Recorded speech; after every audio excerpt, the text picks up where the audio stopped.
అందరికీ వందనములు ప్రకటన.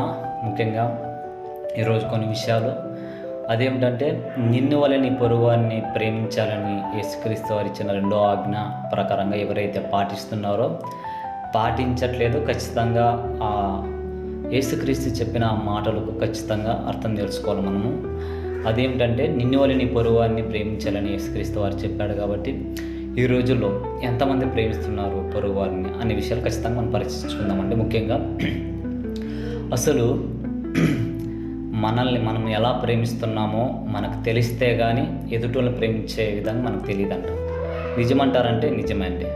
ఒక మాటలో చెప్పాలంటే, ఇప్పుడు ఏదైనా మన దేహానికి ఏదైనా గాయమైనా, ఏదంటే ఒకవేళ ఏదైనా ప్యాచెస్ అయినా, అంటే యాక్సిడెంట్ అయినప్పుడు టైం ఏదైనా కరపైనా మన దేహంలో, అలాంటప్పుడు మనం ఎంత జాగ్రత్తగా కాపాడుకుంటామో, ట్రీట్మెంట్ చేసుకుంటామో, హాస్పిటల్కి వెళ్తామో, అలాగే ఎదుటి వారి పట్ల కూడా మనం కూడా అలాగే ఉండాలంట.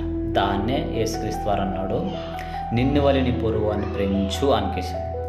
మనం ఏ విధంగా అయితే మన దేహాన్ని మనం ప్రేమించుకుంటామో, ఎదుటి వాళ్ళు కూడా ప్రేమించాలని చెప్పాడనమాట. అది ఎలా సాధ్యమవుతుందా అని మీరు అనుకుంటున్నారా? ఎలా ప్రేమించాలి అని మీరు అనుకుంటున్నారా?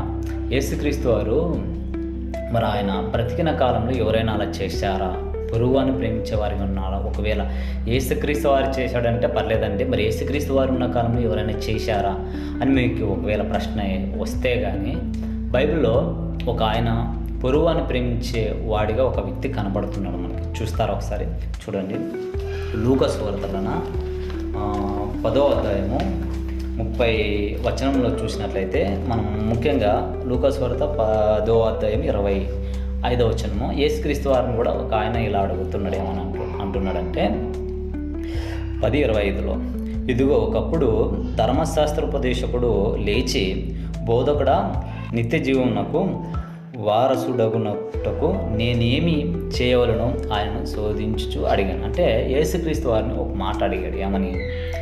నిత్య జీవమునకు వారసుడు అవ్వాలంటే నేను ఏం చేయాలని యేసుక్రీస్తు వారిని అడిగాడు అనమాట. అందుకు యేసుక్రీస్తు వారు అంటాడు లూకా 10:30లో ఏమంటుందంటే, అందుకు యేసు చెప్తున్నాడు, ఒక మనుషుడు యెరూషలేము నుండి యెరికో పట్టణంకు దిగి వెళ్ళుచు దొంగల చేతిలో చిక్కెను.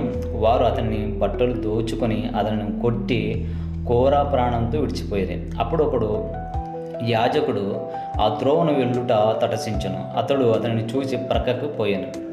అలాగనే లేవీయుడొకడు ఆ చోటికి వచ్చి చూచి ప్రక్కకు పోయాను. అయితే ఒక సమరయుడు ప్రయాణమైపోవచ్చు అతడు పడి ఉన్న చోటికి వచ్చి అతనిని చూచి అతని మీద జాలిపడి దగ్గరకు పోయి నూనెయు ద్రాక్షరసమును పోసి అతన్ని గాయమును కట్టి తన వాహనం మీద ఎక్కించి యొక్క పూటకుళ్ళ వాని ఇంటికి తీసుకొని పోయి అతన్ని పరామర్శించెను. ఒకసారి మీరు ఆలోచించండి. యేసుక్రీస్తు వారు ఎంత చక్కగా చెప్తున్నాడండి. అలా ఉన్నామండి. ఒక వ్యక్తి అండి ఆపదలో ఉన్నప్పుడు ఖచ్చితంగా ఆదుకోవాలని, ఆదుకున్నప్పుడే నువ్వు ఎదుటి వ్యక్తిని ప్రేమించే వాడిగా కనిపిస్తున్నావని యేసుక్రీస్తు వారు చెప్తున్నారు అనమాట. నిజంగా అంటే అండి, ఒక వ్యక్తిని కొట్టారంట, కొట్టికేసి ఆ రోడ్డు మీద వదిలేశారు. ప్రాణస్థితిలో ఉన్నాడు.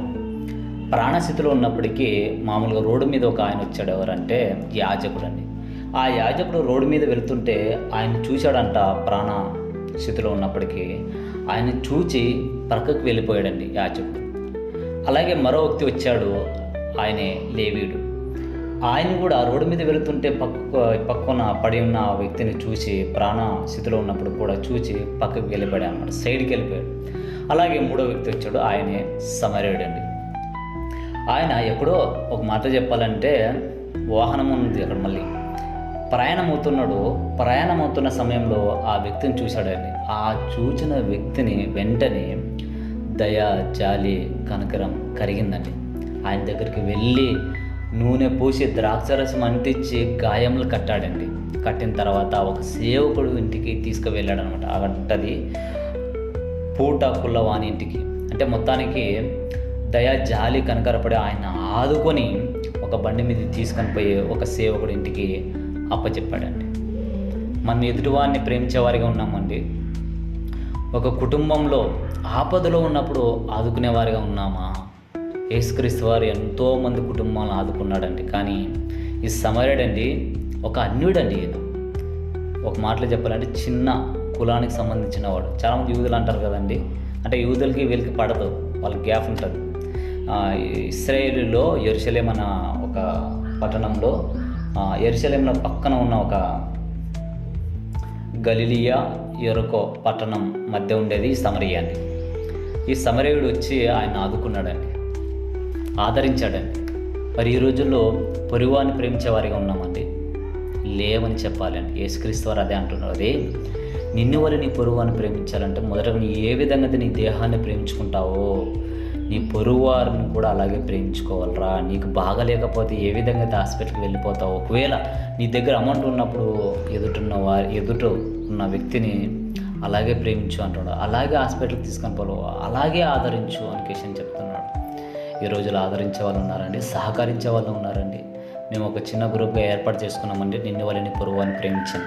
ఆ గ్రూప్లో చాలామంది కుటుంబాలకి సహకరించాం, ఇలాగే పొరుగువారిని ప్రేమించాలని యేసుక్రీస్తు వారు చెప్పిన ఆజ్ఞ ప్రకారంగా మేము పాటించాలనుకున్నాం. కాబట్టి మీలో ఎంతమంది పాటిస్తున్నారో, పాటించేవారే ఉండాలనుకుంటే ఖచ్చితంగా మా యూట్యూబ్ ఛానల్ ఉంటుంది, గ్రావిటీ బైబిల్ అని. అందులో కొన్ని నంబర్స్ ఉంటాయి, మీరు కాంటాక్ట్ అవ్వచ్చు. మీరు కూడా సహకరించేవారిగా, నిన్ను వలని పొరుగువారిని ప్రేమించేవారిగా ఉండాలంటే ఖచ్చితంగా ఈ ధర్మ కార్యాలను ఖచ్చితంగా చేయాల్సిందే.